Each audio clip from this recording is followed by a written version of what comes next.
Alors cette capsule est dédiée à l'utilisation d'un tableur comme Excel pour faire un graphique.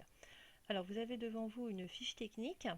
Cette fiche technique, elle va résumer les grandes fonctions d'Excel. Donc vous avez, alors c'est pas à lire de haut en bas, mais il faut aller piocher les informations qui nous intéressent. Donc par exemple, construire un tableau de mesure, on vous réindique comment faire. Construire un graphique, c'est ce qu'on va faire aujourd'hui, Y en fonction de X. On vous dit sélectionner la première de la colonne des X, etc. C'est ce qu'on va faire aujourd'hui. Donc ça va vous permettre d'avoir des informations relativement rapides, mais il faut vous entraîner.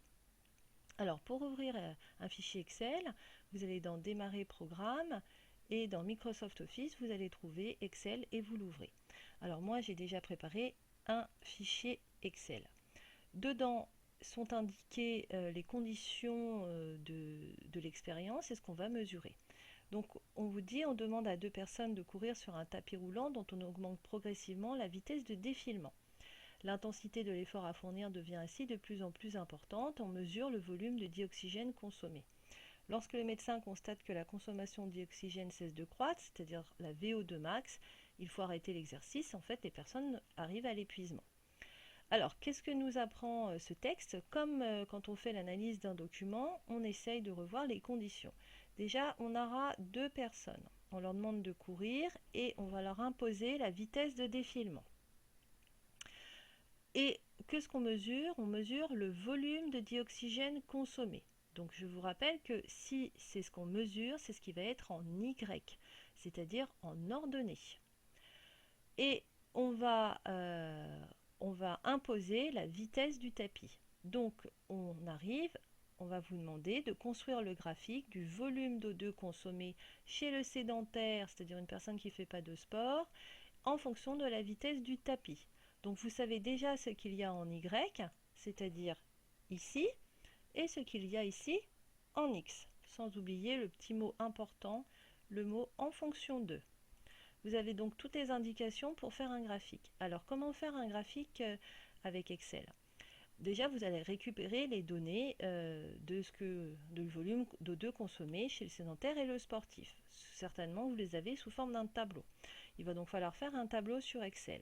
Pour faire ce tableau, donc là je vous l'ai déjà préparé, il y a une consigne, c'est que vous allez devoir mettre dans la première colonne, c'est-à-dire ici, la colonne des X, c'est-à-dire des abscisses, la vitesse du tapis. Donc moi j'ai récupéré les données et je les ai mises ici dans mon tableau. Après, j'ai 2 courbes, une qui va être pour le sédentaire et une qui est pour le sportif. Donc vous allez les mettre dans les deuxièmes colonnes, à droite de la colonne des X, et ça, ce sera la colonne des Y, c'est-à-dire des ordonnées. Et vous les mettez, pareil, en colonne. Pour faire, une fois que vous avez fait ça, vous allez sélectionner uniquement les chiffres du tableau, sans prendre les commentaires. Nous allons faire un graphique Y en fonction de X. Donc insertion, et là vous voyez que vous avez plusieurs types de graphiques. Le seul graphique sur Excel qui permet de faire Y en fonction de X, c'est nuage de points. Donc vous allez sélectionner le graphique qui vous intéresse. Moi je choisis avec les points liés et j'obtiens mon graphique. Vous voyez qu'il n'y a rien du tout, il n'y a pas de titre, il n'y a pas d'unité sur les axes. Alors, première chose, je vois que j'ai marqué série 1, série 2. En fait, ça correspond à l'axe des ordonnées pour les sédentaires et les sportifs. Comme je vais l'indiquer, donc je vais cliquer dessus, je vais faire un clic droit et je vais dans les sélectionner des données. Et je vais dans série 1 modifier, c'est-à-dire que je vais lui donner un titre, donc là c'est pour sédentaire. Je fais OK, je fais la même chose pour la série 2. Ça, c'est pour le sportif.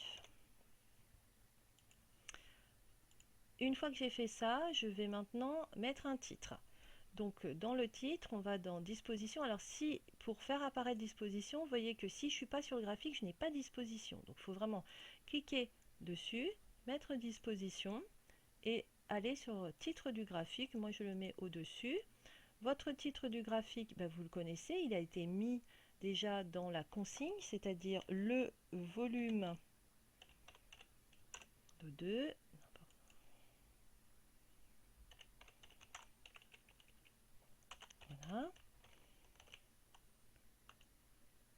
consommer, c'est important, en fonction de la vitesse du tapis. Et vous avez ainsi toutes les informations. Voilà, vous pouvez bouger le titre, vous pouvez le souligner, ce sera pas plus mal, ou l'encadrer. Deuxième point, il va falloir mettre les commentaires sur les axes, à savoir les unités. Donc pareil, je vais dans disposition, titre des axes, on peut commencer par l'horizontale. Il s'agit de la vitesse du tapis roulant.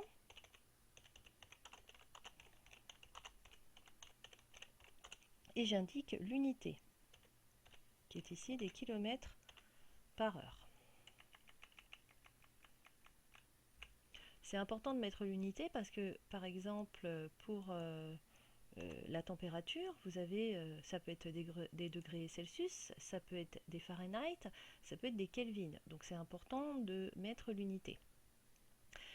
On fait la même chose pour l'axe vertical, c'est-à-dire l'axe des ordonnées. Donc vous choisissez ce que vous voulez. Et donc là, c'est le volume d'O2 consommé. Et surtout important, vous mettez l'unité, c'est-à-dire des litres par minute. En principe, on n'est même pas obligé de remettre volume d'O2 parce que dans le titre, en fait, on sait déjà ce qu'il y a. Hein, on sait déjà qu'on va avoir le volume d'O2 en Y et la vitesse du tapis roulant. Mais on le réindique à la personne, comme ça au moins la personne, elle lit correctement, elle voit bien ce qu'il y a sur les axes. Alors, si vous voulez changer, donc là il y a à peu près toutes les informations, mais si par exemple vous voulez changer, je sais pas, les couleurs, donc vous allez sur l'axe et vous allez dans mettre en forme une série de données et vous pouvez changer la couleur du trait. Donc par exemple, moi je vais la mettre en orange. Vous pouvez faire la même chose pour les petits carrés, les petits ronds, etc. Si vous voulez changer, par exemple, vous voyez sur l'axe des Y, on commence à 1,5. Il n'y a pas forcément nécessité de commencer à 0. Vous pouvez aussi le changer. Donc pareil, vous cliquez bien sur l'axe, vous mettez mise en forme de l'axe, et là vous allez imposer, par exemple, l'unité, on va mettre, par exemple, qu'on veut commencer à 1. Et vous pouvez aussi changer les unités si vous voulez aller par exemple de 0,2 en 0,2. Vous pouvez faire tous les changements que vous voulez. Vous pouvez changer la couleur du trait. Donc par exemple, j'en sais rien, trait plein, j'ai décidé de le mettre en bleu. Voilà. Et vous avez ainsi, vous voyez que j'ai changé mon graphique qui est peut-être plus facile à lire ainsi. Donc c'est à vous de bien faire attention à mettre les bonnes unités, de regarder les axes et n'oubliez pas de mettre le titre. Une fois que vous avez fait ça, si vous voulez l'imprimer, vous cliquez dessus et vous allez l'imprimer. Il faut bien cliquer sur le graphique parce que autrement vous allez imprimer toute la feuille. Et vous sélectionnez l'imprimante qui vous intéresse. Voilà, donc l'important surtout c'est de vous entraîner et de faire attention à la façon dont vous faites votre tableau. Après, il existe d'autres méthodes pour apprendre au logiciel ce qui est en X et en Y. Vous pouvez regarder sur les fiches techniques et vous pourrez vous entraîner et le faire d'une autre façon. Voilà, j'espère que ça vous a été utile et je vous conseille de vous réentraîner à refaire ce graphique.